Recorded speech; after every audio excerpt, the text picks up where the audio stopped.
মানুহ কম পাম এতিয়া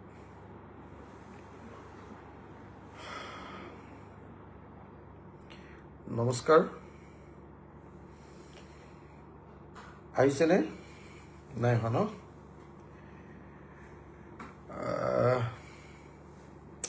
কি হ'ব এতিয়া আহিছে নাই ন আহিছেনে বাৰু হ'ব এতিয়া আহিছেনে নাই অহা নমস্কাৰ আহিছেনে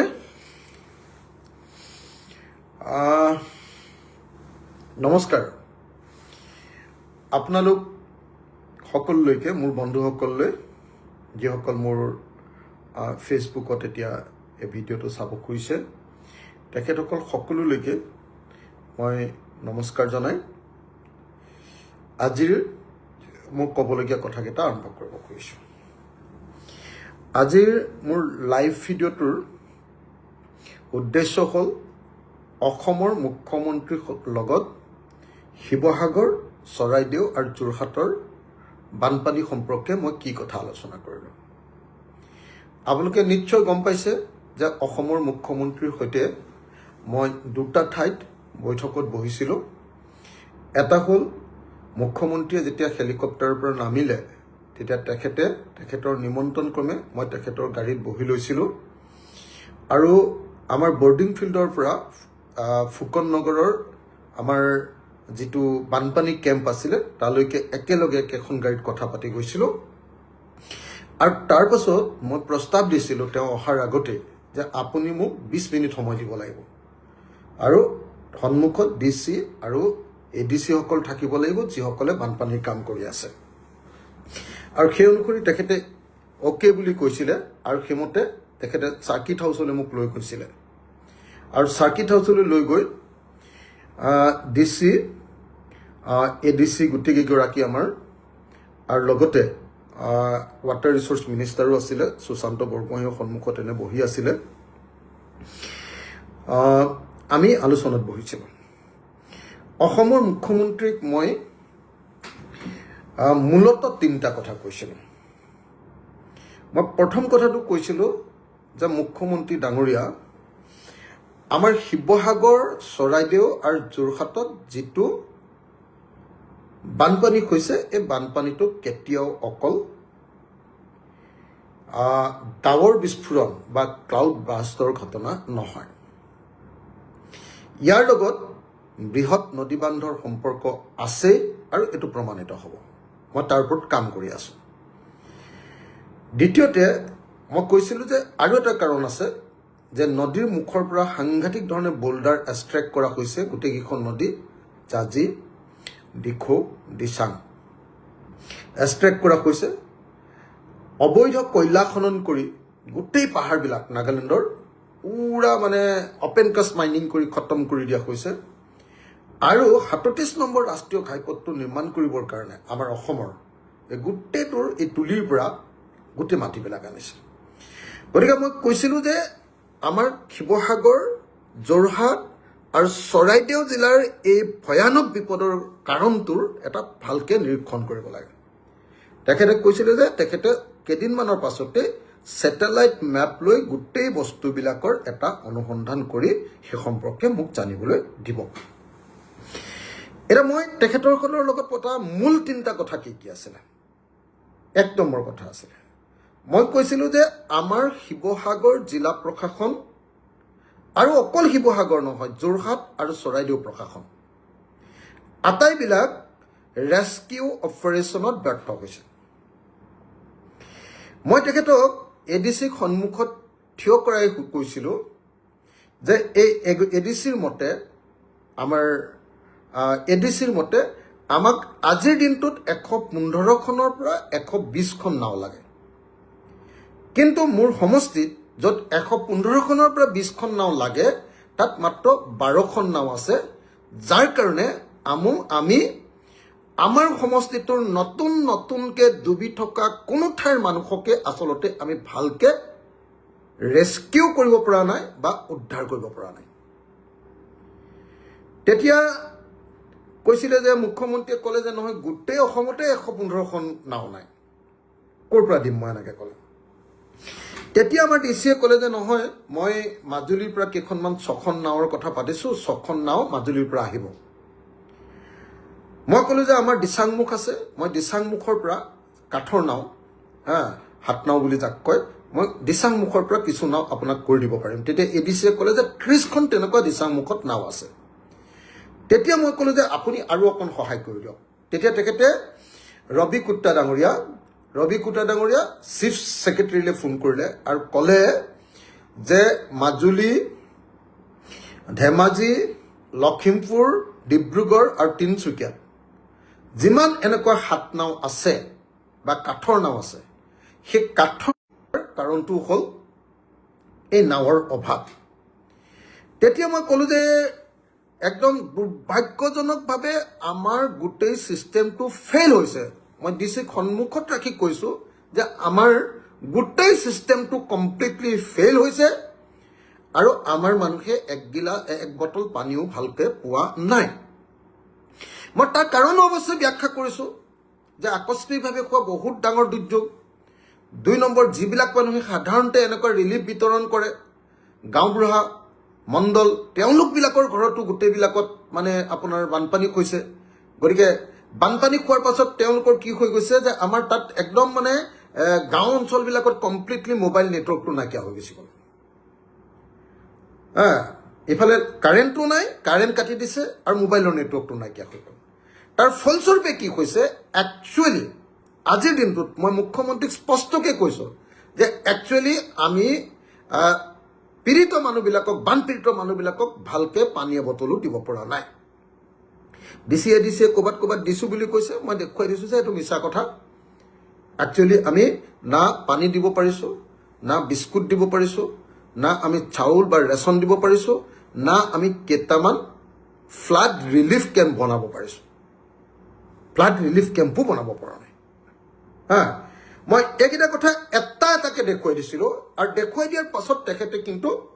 তেখেতক মই প্ৰস্তাৱ দিছিলোঁ। মই দিয়া প্ৰস্তাৱটো আছিলে যে আপুনি এয়াৰ ড্ৰপ কৰি, অৰ্থাৎ হেলিকপ্টাৰ লগাই আমাৰ যিবিলাক অঞ্চলত এতিয়ালৈকে সোমাব পৰা নাই সেই অঞ্চলবিলাকত খাদ্য সামগ্ৰী দিব লাগে। 2 নম্বৰ, মই কৈছিলোঁ যে এয়াৰ ড্ৰপটো বাদ দি নাওবিলাক যদি আনিব পাৰোঁ, আমি নাওবিলাকত এই খাদ্য সামগ্ৰীবিলাক পঠিয়াই প্ৰত্যেক ঠাইতে বিশেষকৈ পানী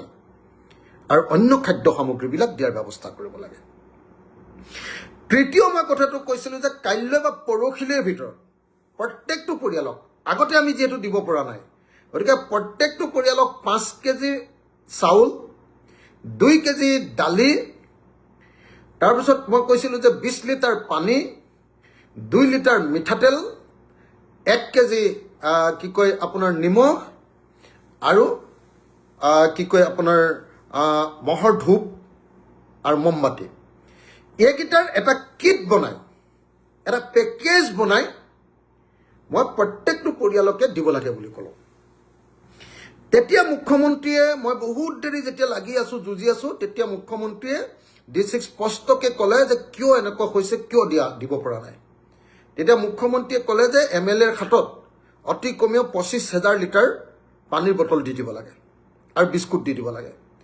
তেওঁৰ নেটৱৰ্কৰ জৰিয়তে যিমানখিনি পাৰে দি দিয়ক, এনেকৈ ক'লে ডিচিক। তাৰপাছত তেওঁ লগে লগে চিফ ছেক্ৰেটাৰীলৈ ফোন কৰিলে আৰু ফোন কৰি চিফ ছেক্ৰেটাৰীক ক'লে যে এয়াৰ ড্ৰপ কৰাৰ ব্যৱস্থা কৰিব লাগে, নাওবিলাক অধিক পৰিমাণে দিয়াৰ ব্যৱস্থা কৰিব লাগে, আৰু 3 নম্বৰ তেওঁ আটাইতকৈ গুৰুত্বপূৰ্ণ যিটো কথা ক'লে, সেইটো ক'লে যে মই যিটো কিটৰ কথা কৈছিলোঁ যে কেইবাটাও বস্তুৰ এটা কিট, 5 কেজি চাউল, 2 কেজি দালি, 2 লিটাৰ মিঠাতেল আদিকে ধৰি মই যিটো কিটৰ কথা কৈছিলোঁ, তেখেতে চিফ ছেক্ৰেটাৰী ফোন কৰি প্ৰত্যেকটো পৰিয়ালৰ কাৰণে, বানপীড়িত প্ৰত্যেকটো পৰিয়ালৰ কাৰণে তেনেকুৱা এটা পেকেজ, এটা কিট, মানে একেলগতে এই গোটেইকেইটা বস্তু ভৰোৱাৰ কাৰণে ব্যৱস্থা ল'বলৈ মোৰ সন্মুখতে আৰু ৱাটাৰ ৰিচোৰ্চ ডিপাৰ্টমেণ্টৰ মন্ত্ৰীৰ সন্মুখতে, ডিচিৰ সন্মুখতে ফোন কৰি তেওঁ নিৰ্দেশ জাৰি কৰিলে। এইটো কৰি দিলে। কৰি দিয়াৰ পাছত আৰু আমাৰ ইয়াত কেনেকে ভালকে আৰু ৰেচনখিনি দিব পাৰি ইয়াত থকা যিখিনি ৰেচন ডিচি অফিচত সেইবিলাক বস্তু সম্পৰ্কেও তেওঁৰ ধাৰণা আৰু তেওঁৰ পৰামৰ্শবিলাক ডিচিক দিলে বা এডিচি সকলক দিলে নাওবিলাক কেনেকে আনিব পাৰি এই সম্পৰ্কেও ক'লে মোকো ক'লে যে দিচাংমুখৰ পৰা তুমি কেইখনমান নাও যোগাৰ কৰি দিয়া মই ক'লো হ'ব তো সেইটো কাম এতিয়া আমি অব্যাহত ৰাখিছোঁ এতিয়া তাৰ পাছত মই ক'লো যে দাদা আটাইতকৈ ডাঙৰ যিটো প্ৰব্লেম সেই ডাঙৰ প্ৰব্লেমটো হ'ল যে ক্ষতিপূৰণ মানুহৰ ইমান বেছি লছ হৈছে যাৰ কাৰোবাৰ কোটি টকাও লোকচান হৈছে কাৰণ ডাঙৰ ডাঙৰ দোকানবিলাকত শিৱসাগৰৰ ডাঙৰ দোকানবিলাকত কমপ্লিট অভাৰ ফ্লাডেড হৈ গ'ল ইনাণ্ডেটেড হৈ গ'ল পানী সোমাই গ'ল এই কথা কোৱাৰ পাছত ক'লে যে কোটি টকাটো তেওঁলোকৰ যদি ইঞ্চুৰেঞ্চ আছে তেওঁলোকে পাব কিন্তু কোটি টকাটো আৰু মই কৈছে চেণ্ট্ৰেল গভৰ্ণমেণ্টৰ লগত কথা পাতি শিৱসাগৰ যোৰহাট আৰু চৰাইদেউত যাৰ ইঞ্চুৰেঞ্চ আছে সেইটো লিবাৰেলি ইঞ্চুৰেঞ্চ কোম্পানীবিলাকে যাতে যাৰ আছে কিবা গণ্ডগোল থাকিলেও যাতে দি দিয়ে ইঞ্চুৰেঞ্চ টকাবিলাকক তাৰ ব্যৱস্থা কাৰণে মই চেণ্ট্ৰেল গভৰ্ণমেণ্টলৈ চিঠি লিখিম তেখেতে ক'লে মই তেখেতক ধন্যবাদ দিলোঁ আৰু তাৰপিছত মই ক'লোঁ যে অকল সেইটো নহয় দাদা মই যোৱাবাৰ যেতিয়া আমাৰ দোলাকাষৰীয়া পঞ্চায়ত নামতিয়ালি পঞ্চায়তত ধুমুহা হৈছিলে তেতিয়া সাধাৰণতে দিয়া পইচাতকৈ মই আপোনাৰ লগত কথা পাতি বেছিকৈ পইচা উলিয়াই দিছিলোঁ মই ক'লোঁ যে আউট অফ দ্য ৱে গৈ আমি NDRF আৰু SDRF ফাণ্ড ব্যৱহাৰ কৰি চেণ্ট্ৰেল গভৰ্ণমেণ্টৰ পৰা পেকেজ আনি মই ক'লোঁ যে সকলোকে যথোপযুক্ত ক্ষতিপূৰণ দিয়াৰ ব্যৱস্থা কৰিব লাগে তেতিয়া তেওঁ ডিচিক ক'লে যে এতিয়াই তাৎক্ষণিকভাৱে তোমালোকে তেতিয়াহ'লে ৰিপৰ্ট দি নিদিবা তাৎক্ষণিকভাৱে ৰিপৰ্ট দি নিদিবা এই সম্পৰ্কে ৰিপৰ্ট তোমালোকে ভালকৈ এছেছ কৰি কৰা কৈছে যে মই এটা কনফাৰেঞ্চ কৰি ল'ম সেই কনফাৰেঞ্চ কৰি মেথডলজিটো মই বুজাই দিম আৰু সেইমতে যদি ভালকৈ তোমালোকে ৰিপৰ্ট বনোৱা তেতিয়াহ'লে মানুহবিলাকে ক্ষতিপূৰণ অলপ ভালকৈ পোৱাৰ চান্স আছে মই তেখেতক বাৰম্বাৰ কৈছিলোঁ যে দাদা এইটোৱে আটাইতকৈ ডাঙৰ কথা হ'ব এতিয়া কাৰণ দুখীয়া অকল মানুহ নহয় মধ্যবিত্ত ধনী মানুহবিলাকৰ ঘৰবিলাকো ডুবি গৈছে দুখীয়া মানুহবিলাকৰ কাৰণে 1 লাখ টকাটোৱে তেওঁলোকৰ জীৱনৰ আটাইতকৈ ডাঙৰ সম্পত্তি কেঁচা ঘৰ এটা ধৰক আকৌ 1 লাখ টকাত বনাই ল'ব পাৰিব কিন্তু ইমান মানুহৰ বস্তু গৈছে কাৰোবাৰ গাড়ীখনকে একেবাৰে বেয়া হৈ গ'ল কাৰোবাৰ মটৰচাইকেলখন কমপ্লিট বেয়া হৈ গ'ল কাৰোবাৰ ট্ৰেক্টৰখন কমপ্লিট বেয়া হৈ গ'ল কাৰোবাৰ একদম হেৰিয়ে বোকাত সোমাই গ'ল কি কয় আপোনাৰ পাৱাৰ টিলাৰখনকে গতিকে ইয়াৰ প্ৰকৃত ক্ষতিপূৰণ দিয়াৰ ব্যৱস্থা কৰিব লাগিব তেতিয়া তেওঁ এটা ভালকৈ মেথডলজি উলিয়াই 27 বা 28 তাৰিখে আকৌ মোৰ শিৱসাগৰলৈ আহিম বুলি তেখেতে ক'লে যে তুমিও থাকিবা 27-28 তাৰিখে মই আকৌ আহিম এইবাৰ আমি ধুনীয়াকৈ ছিষ্টেমটো বনাই ল'ম মই ক'লোঁ ঠিক আছে দাদা এইটো ভাল কথা হ'ব তদুপৰি 4 নম্বৰ তেখেতক মই ক'লোঁ যে মোৰ শিৱসাগৰৰ বানপানীত গোটেই ৰাস্তা পদূলি খতম গতিকে শিৱসাগৰৰ ইনফ্ৰাষ্ট্ৰাকচাৰৰ কাৰণে ৰাস্তা পদূলি ভালকৈ নিৰ্মাণ কৰিবৰ কাৰণে মোক বিশেষ ব্যৱস্থা কৰিব লাগিব আৰু মথাউৰিবিলাক নিৰ্মাণ কৰিবৰ কাৰণে বিশেষকৈ মই তেখেতৰ লগত স্পষ্টকৈ এটা কথা পাতিছোঁ যিটোক একদম ডাইৰেক্টলি হেৰিয়াক কৰিব লাগিব বুলি কৈ দিছে সুশান্ত বৰগোহাঁইক কৈ দিছে যে আমাৰ যিখন কি কয় আমাৰ যিখন নদীৰ কাৰণে আজি এবাৰ গোটেই বানপানীটো হ'ল সেই দিখৌ কাৰণেতো হৈছে দিখৌ এতিয়া কমি গ'ল কিন্তু আমাৰ যিখন দৰিকা নদীৰ কাৰণে আমাৰ এতিয়া বানপানীটো হৈ আছে সেই দৰিকা নদীখনৰ ওপৰত মই যিটো IITৰ পৰা যিটো ৰিপৰ্ট বনোৱাইছিলোঁ অসম বিধানসভাৰ পৰা সেই ৰিপৰ্ট অনুসৰি কামটো কৰাব লাগে বুলি সুশান্তক মোৰ সন্মুখতে কৈছে এতিয়া সুশান্তই পিছত কৰে নে নকৰে মই নাজানো কাৰণ সুশান্ত মোৰ নিজৰ কাষৰ সমষ্টিৰ মানুহ তাৰ নিজৰ সমষ্টিটো সেই একেখন দৰিকা নদীয়ে বিপদত পেলাইছে এতিয়া মোক দিগদাৰ কৰোঁ বুলি ভাবি ৱাটাৰ ৰিচোৰ্চ মিনিষ্টাৰ সুশান্তই কৰিবও পাৰে নকৰিবও পাৰে গতিকে মই আকৌ মুখ্যমন্ত্ৰীৰ লগত সেইটোক লৈ লাগি থাকিব লাগিব গতিকে দৰিকা নদী আৰু দিখৌ নদীৰ যি অংশত মোৰ ক্ষতি হৈছে সেইবিলাক অংশ সম্পৰ্কে কথা পাতিলোঁ ৰাস্তা পদূলিবিলাক লিবাৰেলি বনাই দিবৰ কাৰণে যিটো আমাৰ ফ্লাড মানে ডেমেজ যিটো ফাণ্ড থাকে সেই ফাণ্ডৰ পৰা যাতে চেণ্ট্ৰেল গভৰ্ণমেণ্টৰ পৰা ফাণ্ডটো যাতে আনি দিয়ে তাৰ কাৰণে মই ৰিকুৱেষ্ট কৰিলোঁ আৰু আশা কৰিছোঁ অসমৰ মুখ্যমন্ত্ৰীয়ে মোক দি যোৱা কথা অনুসৰি এই 4টা কথা 1 ৰেস্কিউ অপাৰেশ্যন ঠিকমতে কৰাব 2 ৰিলিফ অপাৰেশ্যনটো খুব ঠিকমতে কৰাব 3 প্ৰকৃত ক্ষতিপূৰণ যিমান মানুহৰ লোকচান হৈছে প্ৰকৃত ক্ষতিপূৰণ দিয়াৰ এটা মেথডলজি উলিয়াব আৰু 4 যে মোৰ সমষ্টিৰ যি আন্তঃগাঁথনি লোকচান হৈছে সেই আন্তঃগাঁথনিৰ কাৰণে ব্যৱস্থা গ্ৰহণ কৰিব এতিয়ালৈকে আজিৰ আলোচনাটো যথেষ্ট পজিটিভ আছিলে তেখেতে খুব পজিটিভ দৃষ্টিভংগীৰে মোৰ লগত কথা পাতিছিলে আৰু ডিসিক মোৰ কথাবিলাক শুনিবৰ কাৰণেও যে এই সময়ত তেওঁ যদি কি যিকিটা পৰামৰ্শ দিয়ে সেই পৰামৰ্শবিলাক শুনিব লাগে তুমি কিয় নুশুনা বুলিও ডিসিক সন্মুখতে কৈছে গতিকে মই নাজানো যে ডিসিয়ে শুনে নে নুশুনে বানপানী সম্পৰ্কে বা বানপানীৰ ৰিলিফ সম্পৰ্কে মই কোৱা কথাবিলাক শুনে নে নুশুনে কাৰণ আগতে মুখ্যমন্ত্ৰীয়ে এই ডিসি এসপি এইবিলাকক মোৰ পৰা আঁতৰত ৰাখি থৈছে আপোনালোকে এটা বস্তু মনত ৰাখিব দেই যদি ডিসিয়ে যাৰ কথা শুনে তেওঁ চৰকাৰী এমএলএ আৰু যাৰ কথা নুশুনে তেওঁ বেচৰকাৰী এমএলএ আমাৰ কথা নুশুনে ডিসি আৰু এসপিয়ে মোক শিৱসাগৰ কথা নুশুনে আজি মুখ্যমন্ত্ৰীয়ে কৈছে যে ফ্লাড সম্পৰ্কীয় পৰামৰ্শকেইটা তেওঁৰ পৰা শুনিব লাগে এটা কোনে নুশুনে নাজানো আৰু মই দেখা যাব এইটো গতিকে মই আপোনালোকক এইকেইটা কথা কবৰ কাৰণে লাইভলৈ আহিলো এই 4টা কথা মই ক'লো আৰু সেই 4টা কথাৰ খুব পজিটিভ মানে ৰেসপন্স অসমৰ মুখ্যমন্ত্ৰীয়ে মোৰ সন্মুখত দি গৈছে পৰৱৰ্তী সময়ত দেখা যাব তেখেতে কথা ৰাখে নে নাৰাখে ধন্যবাদ